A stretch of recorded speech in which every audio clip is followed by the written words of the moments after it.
So let's move over to the tight ends here, which is headlined by Tucker Kraft. He's got the Panthers available in 90% of leagues here, Jay. Listen, with Luke Musgrave out, Tucker Kraft has become a factor in this offense that does lean on the tight end quite often. Yep, 6 targets last week. Again, he's like so many tight ends, really kind of probably touchdown dependent. Luke Musgrave is also eligible to come off IR this week, which I think is material. Obviously, you don't want any part of Tucker Kraft if Luke Musgrave is back. But yeah, as far as tight ends go, if you need one, then in also it's not a super favorable matchup against the pass defense of Carolina, but it is one where you would expect that the Packers will be able to score and get close to the end zone for Kraft. A couple more here, Matthew, besides Kraft. We got Gerald Everett against the Bills, Hunter Henry against the Broncos, and Chig Okonkwo against the Seahawks. Who stands out to you on this list? Just to finish the thought on Kraft really quickly, he's been a top 12 tight end in 3 of the 4 games since Musgrave went down. He keeps getting multiple red zone targets as well in most of his games. Gerald Everett against Buffalo. Since returning in Week 12, he's tight end 13, back-to-back games with 8 targets. The stick man doesn't go far from the line of scrimmage often. Hunter Henry seems to have some kind of weird connection with Bailey Zappi. In games in which Zappi has started this season, he's averaging 14 fantasy points per game. He's got 3 touchdowns in his past 2. But it's the Patriots, right? And then, of course, Chig Okonkwo against Seattle. At least 45 receiving yards in 3 of the past 4. There's a reason there.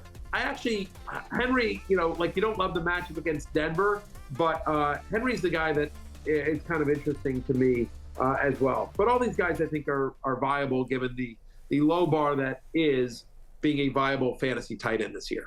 Let's look at the quarterback waiver targets, whether you're in desperation mode because of injuries or you're in desperation mode because you play in a super flex like we do here on our NBC Show League.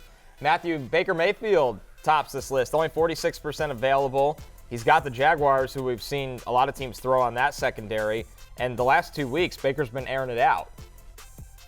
He really has. Back-to-back games now with 20 or more fantasy points, multiple touchdown passes in 6 of the last 8 games. The Jaguars have allowed at least 20 fantasy points to 3 of the last 4 quarterbacks they've faced. We've talked about that Jaguars secondary a lot. They're pretty banged up. So the Bake Show, what a great story for him. I'm happy for the guy personally. The Buccaneers control their own destiny, I believe, in the NFC South. This is a must-win game against Jacksonville. Home game for them as well. The Battle of Florida, not counting Miami. Yeah, give me some Baker Mayfield as a viable streamer this week.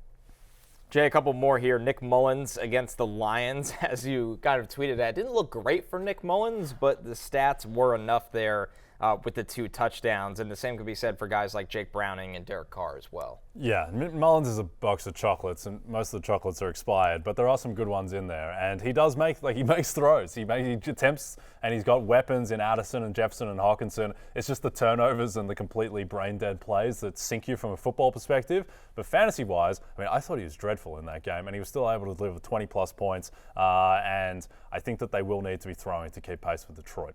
Matthew, with Browning, is he playable in any format without Jamar Chase? Because that's kind of been his binky since he's had to play, and it's really helped him be a competent quarterback. Yeah, listen, and you don't love the matchup at Pittsburgh. Yes, the Steelers' defense isn't what it once was, but this is an important game at home for the Steelers to try to stay alive. This is one of those, AFC North battles. Like, all the cliches are cliches for a reason, right? Because they're true, and so it just feels like whatever the record is, whether it's the Ravens, the Browns, the Bengals, the Steelers, there are always these ugly games in December in the AFC North. And so, Browning to me is more of a mere mid-tier QB2. You wish he had Jamar Chase. He doesn't. If there's a positive here for Jake Browning, he's had at least 3 straight games with 275 passing yards. They're running the offense. They're just letting him run the offense as they will. He's the 3rd best quarterback in fantasy over that stretch. And so there's a decent chance you're like me. I'm in a semifinal one league. I beat producer Damien in a league of all of our old ESPN folks. Me and Damien made the semis. I'm actually in a 2-week final, and I lost. It's a super flex league. I lost Joe Burrow, so I've been riding Jake Browning.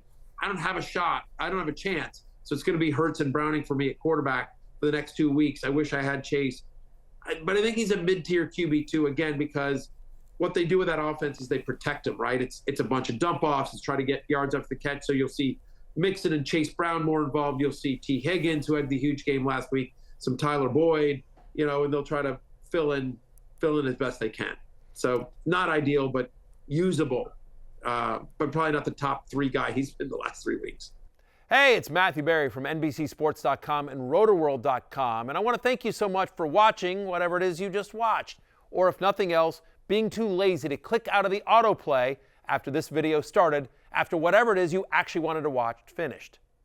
But now that you're here, I'd like to take a moment here to ask you respectfully now, okay? I'm asking you respectfully to subscribe to the NFL on NBC YouTube channel. You'll get the latest RotoWorld fantasy news headlines, all sorts of great shows, including my own Fantasy Football Happy Hour. So go subscribe now. Again, I'm asking respectfully.